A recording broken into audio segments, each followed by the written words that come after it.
Dante? Siya si Dante, ang boyfriend ko. Si Dorcas. Oo. Siya ba? Siya ang boyfriend mo? Siya. Kilala kita. Nakita na kita dati, di ba? Di ba kasama mo? Oo, si Mark. I'm sure kilala mo siya. Former... Balik na tayo sa table natin. Baka na-istorba natin sila eh.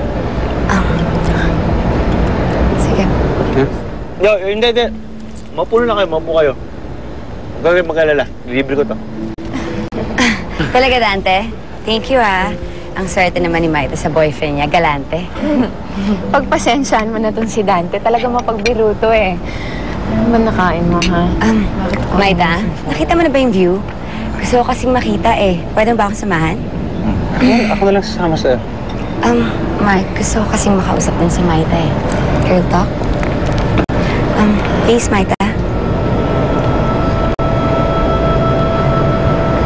Okay ka lang? Excuse me.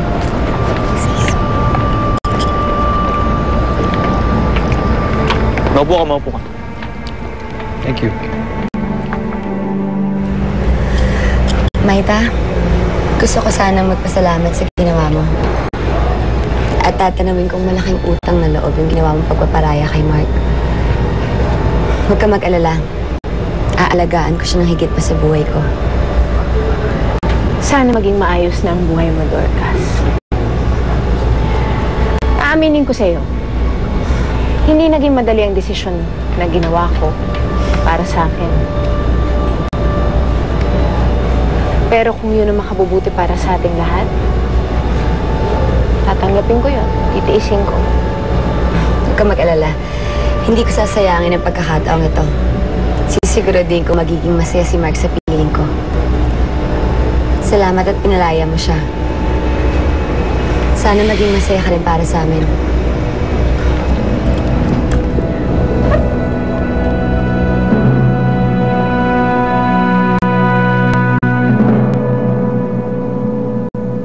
Problema ba? Nothing. No, nothing at all. Alam mo, nung huling in-English mo ako, nakatikim ka na suntok sa akin. Ano ba gusto mo? Gusto mo round 2? Hinahamon mo ba ako? Nakalimutan mo si Maita noon when she died. Can't you just pretend na namatay na lang siya ulit? Ayaw kong lokohin isipan ko. Pero yung talikuran niyo, yung pagmamahalan namin ang wala lang. Ano ba yun?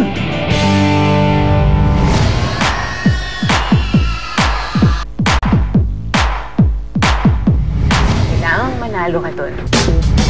Pag nangyari yun, ako ang unang matutuwa.